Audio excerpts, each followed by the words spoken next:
April 15, 1945.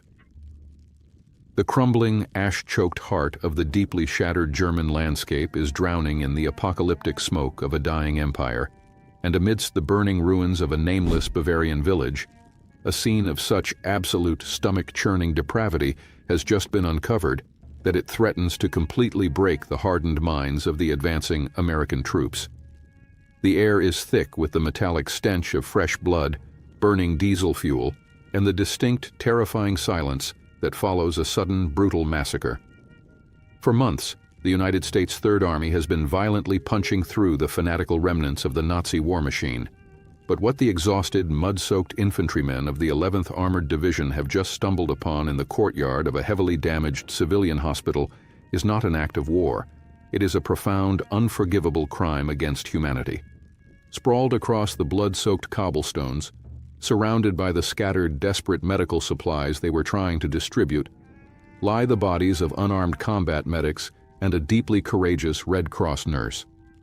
She is wearing the universally recognized, internationally protected emblem of medical neutrality, a symbol that is supposed to guarantee absolute safety on any civilized battlefield on the face of the earth.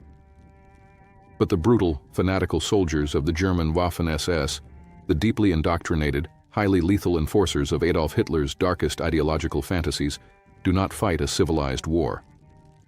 The nurse has been executed at point-blank range, a calculated, cold-blooded murder designed specifically to inflict maximum psychological terror on the advancing Allied forces. Before we completely rip the lid off this highly censored, incredibly brutal chapter of military history and uncover exactly how the most terrifying American general of the Second World War reacted when the architect of this massacre stood arrogantly in front of him, I need you to do something.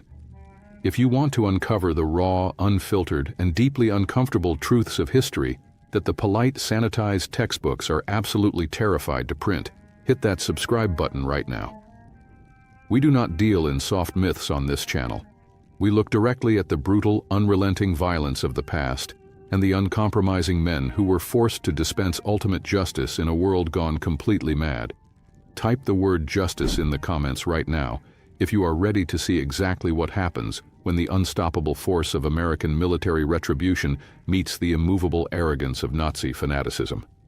To fundamentally comprehend the terrifying audacity of what is about to transpire, you have to look deeply into the psychological abyss of the Waffen-SS in the final, suffocating weeks of the Second World War. By the spring of 1945, the regular German Wehrmacht was actively collapsing, surrendering by the hundreds of thousands, exhausted and completely broken by the relentless Allied advance. But the SS were entirely different. They were the ideological zealots, the hardened, remorseless killers who had orchestrated the most horrific atrocities on the Eastern Front, engineered the terrifying machinery of the Holocaust, and routinely massacred unarmed American prisoners of war at places like Malmedy during the bitter cold of the Battle of the Bulge. They knew with absolute, terrifying certainty that there would be no forgiveness, no diplomatic quarter, and no peaceful post-war life waiting for them when the guns finally fell silent. Driven into a completely hopeless corner, many SS units degenerated into roving death squads, fighting with a suicidal, apocalyptic fury and lashing out violently at anything that represented human compassion, viewing the internationally protected medical personnel of the Red Cross not as non-combatants, but as weak, highly vulnerable targets of opportunity. When the American armored column violently smashes through the perimeter of the village and rapidly neutralizes the remaining German resistance, the combat troops immediately discover the horrific aftermath of the hospital massacre. The emotional reaction among the seasoned combat veterans is instantaneous, electric, and incredibly dangerous. These are men who have watched their brothers blown to pieces on the beaches of Normandy and freeze to death in the forests of Bastogne. But seeing an unarmed female medical worker brutally executed pushes their fragile psychological state completely over the razor-thin edge. The overwhelming, entirely natural instinct of the American infantryman is to instantly line every single captured German soldier against the nearest brick wall and pull the triggers of their M1 Garands until the magazines are completely empty. But military discipline barely holds, because the specific SS officer who ordered the cold-blooded executions has been captured alive, cornered in a hospital basement before he could strip off his highly decorated pitch-black uniform and disappear into the chaotic stream of civilian refugees. The captured SS Sturmbannführer is dragged violently out into the pale, freezing sunlight of the courtyard, surrounded by furious, heavily armed American soldiers whose fingers are literally trembling on the triggers of their weapons. However, the German officer does not cower, he does not beg for his miserable life, and he absolutely does not show a single microscopic ounce of human remorse for the slaughtered medical personnel lying mere feet away from his polished black leather boots. Instead, he stands rigidly at attention, his chin raised in a posture of supreme mind-boggling arrogance, fully expecting the civilized democratic rules of the Geneva Convention to immediately protect him from the very same brutal, summary execution he had just gleefully inflicted upon a defenseless nurse. He loudly, arrogantly demands to speak directly to the commanding general of the American forces, citing his high military rank, his aristocratic lineage, and his supposed rights as an officer of the German Reich. It is an extraordinary, infuriating display of complete psychopathic detachment. Word of the horrific massacre and the incredibly arrogant demands of the captured executioner travels up the military chain of command with explosive, unprecedented speed. The deeply disturbed frontline commanders realize that this is not a routine tactical situation. It is a massive, highly volatile crisis of military justice that requires the immediate, iron-fisted intervention of the highest possible authority. The prisoner is aggressively shoved into the back of a heavily armed military transport vehicle and driven directly to the operational headquarters of the United States Third Army, straight into the terrifying, uncompromising domain of General George S. Patton. If you are deeply fascinated by these incredibly intense, high-stakes moments of historical confrontation where the absolute worst of humanity faces the absolute ultimate judgment, make sure you smash that like button right now and check to ensure your notification bell is turned all the way on, because we are diving straight into the terrifying psychology of old blood and guts himself. When the heavily guarded SS officer is finally marched into the bustling, highly organized chaos of the Third Army command post, the atmosphere in the room instantly drops to absolute freezing zero. General George S. Patton is a man who practically vibrates with aggressive, terrifying energy. He is impeccably dressed, his iconic ivory-handled revolvers resting heavily on his hips, his piercing, pale eyes capable of completely breaking the spirit of grown men with a single, furious glance. Patton already harbors an incredibly deep, violently intense hatred for the SS. He has recently personally toured the absolute nightmare of the Ohrdruf concentration camp, an experience that physically nauseated the battle-hardened general and permanently solidified his fundamental belief that the fanatical leadership of the Nazi regime are not human soldiers, but rabid, deeply diseased animals that must be entirely, systematically eradicated from the face of the earth. As the SS officer is forced to a halt in front of Patton's massive wooden desk, the sheer, unimaginable audacity of the German commander completely defies human logic.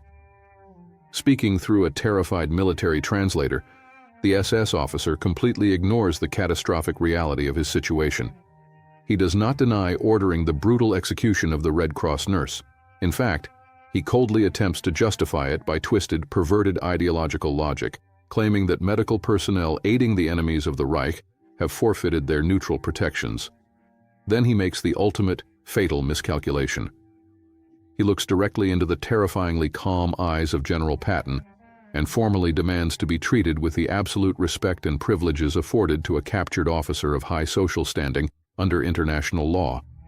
He demands adequate military housing, access to his personal aides, and eventual unhindered freedom to return to his family estate, aggressively attempting to leverage the honor of the officer class against the very man who holds his miserable life in the palm of his hand.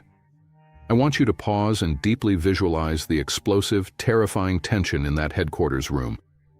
Type the word arrogance in the comments right now if you simply cannot comprehend the sheer psychopathic delusion required for a man caught red-handed murdering a nurse to stand in front of America's most aggressive combat general and demand a luxury hotel room and a ticket home. The American staff officers in the room literally stop breathing, their eyes darting nervously toward Patton, waiting for the inevitable volcanic explosion of pure, unadulterated rage that the general is world famous for. They expect Patton to draw his heavy Colt .45 revolver and shoot the arrogant German directly between the eyes right there on the polished hardwood floor. But the terrifying reality of Patton's reaction is infinitely more chilling, infinitely more calculating, and entirely devoid of the theatrical screaming that usually characterizes his public persona. Patton does not yell. He does not turn red in the face. He slowly, deliberately stands up from his desk, walks entirely around the heavy wooden furniture, and steps to within an inch of the captured executioner. Patton fundamentally understands that screaming at a fanatic is entirely useless. Fanatics thrive on the emotional reactions of their enemies. Instead, Patton looks at the man with a gaze of such absolute, terrifying, freezing disgust that it makes the hardened SS officer involuntarily take a half-step backward. Patton does not see a fellow military officer standing before him. He does not see a gentleman. He sees a rabid, incredibly dangerous disease masquerading in a military uniform, a complete, horrifying aberration of the ancient, sacred warrior code that Patton has dedicated his entire, uncompromising life to upholding. Speaking in a low, dangerous, and incredibly precise voice that completely fills the silent room, Patton carefully addresses the translator, never once breaking his terrifying, predatory eye contact with the German officer. Patton coldly states that the sacred international rules of war, the deeply respected military traditions of honorable surrender, and the civilized protections of the Geneva Convention are exclusively reserved for actual soldiers who fight with a basic, fundamental shred of human decency. He aggressively explains that when a man willingly puts a bullet into the brain of an unarmed female medical worker, he completely, permanently revokes his membership in the human race. He forfeits his rank, he forfeits his honor, and he absolutely forfeits his right to breathe the same air as the honorable American soldiers who have bled to liberate the European continent. The SS officer's arrogant, rigid posture finally, visibly begins to crack as the terrifying, absolute finality of Patton's judgment washes over him. The German realizes, far too late, that he is not negotiating with a soft, diplomatic politician who is deeply concerned with post-war optics or international tribunals. He is staring directly into the eyes of a merciless, uncompromising warlord who views ultimate justice in absolute, terrifyingly black and white terms. Patton does not summon a complex military tribunal. He does not draft a lengthy legal brief for the War Department, and he absolutely does not entertain the psychopathic demands for gentlemanly freedom. With a single, dismissive flick of his gloved hand, Patton delivers the ultimate, uncompromising verdict. He turns to the heavily armed, deeply furious military police officers standing rigidly at the door and orders them to immediately remove the rabid animal from his headquarters.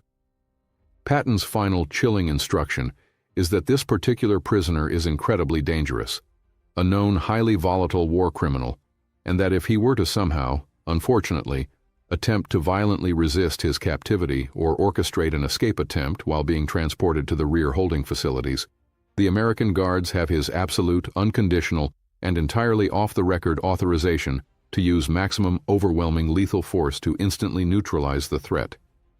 Type the word justice in the comments right now if you completely agree with General Patton's deeply pragmatic, incredibly brutal, and entirely necessary approach to dealing with the absolute worst monsters of the Nazi regime. The underlying, unspoken message in that room is deafeningly clear to every single American soldier present. The deeply arrogant SS officer who executed a Red Cross nurse is absolutely not going to face a comfortable, lengthy trial in a warm courtroom, and he is certainly never going to see the inside of a prisoner of war camp. He is marched out of the headquarters building, his face now completely pale and his previous arrogance entirely shattered, shoved aggressively into the back of an open-air military transport truck surrounded by combat-hardened, deeply traumatized American infantrymen who have just been given a silent, incredibly powerful nod of approval from the highest possible military authority. The historical record is remarkably, intentionally vague about the exact logistical details of what happens next, heavily clouded by the chaotic, fast-moving fog of the dying war. The official, sanitized military paperwork simply states that the SS Sturmbannführer tragically lost his life during an unfortunate, highly chaotic skirmish while in transit, having supposedly made a desperate, suicidal attempt to seize a weapon from his American guards. But the hardened veterans of the United States Third Army know the absolute unspoken truth. They know that somewhere on a quiet, deeply muddy German road, miles away from the prying eyes of the international press and the delicate sensibilities of the politicians back in Washington, the universe delivered a swift, brutal, and entirely proportional measure of absolute justice. The man who callously demanded his freedom over the bleeding body of an innocent medical worker met his ultimate end staring down the cold, unforgiving barrels of American rifles, paying the absolute highest, most terrifying price for crossing the ultimate, unforgivable moral line. This intensely dark, historically terrifying encounter perfectly encapsulates the incredibly complex, highly controversial, and undeniably effective leadership of General George S. Patton. He was a deeply flawed, intensely controversial figure who routinely infuriated his superiors, completely ignored the established rules of diplomatic engagement, and often treated the complex nuances of global geopolitics with outright aggressive disdain. But in the absolute darkest, most terrifying moments of human history, when the polite, civilized rules of society had completely broken down and the world was faced with an enemy of unimaginable psychopathic cruelty, the Allies desperately needed a man exactly like Patton. They needed a commander who possessed the terrifying, uncompromising moral clarity to look directly into the eyes of a monster and dispense absolute, unforgiving retribution without a single second of hesitation or a single ounce of regret. His complete refusal to tolerate the arrogant demands of a war criminal sent a massive, incredibly powerful psychological shockwave throughout the entire command structure of the Third Army. It definitively proved to the exhausted frontline soldiers that their commanding general fundamentally valued the sacred lives of their medics and their honorable conduct infinitely more than the bureaucratic red tape of international law. It cemented his legendary, terrifying status not just as a brilliant, incredibly aggressive armored tactician, but as an ancient, unrelenting force of absolute nature who demanded complete, total victory over the forces of darkness. If this deep, uncompromising dive into the brutal, heavily censored realities of battlefield justice completely shattered your sanitized perception of the Second World War and showed you exactly what it took to absolutely crush the darkest ideology in human history, you cannot leave this video without hitting the subscribe button right now. Do it to honor the incredible, unbreakable courage of the combat medics and Red Cross nurses who risked their lives in the absolute deepest circles of hell, and to support a channel that is entirely dedicated to uncovering the raw, uncomfortable, and massively powerful truths that shaped our modern reality. We actively read absolutely every single comment, so I need you to dive into the discussion below and leave your honest, unfiltered verdict. Was General Patton's brutal, completely off-the-record method of handling this SS war criminal a necessary, highly justified act of moral retribution? Or did his complete disregard for military tribunals cross a dangerous, deeply unethical line? Turn your notifications all the way on, keep questioning the polite narratives of the history books, and I will see you in the next deep dive into the absolute darkest secrets of the past.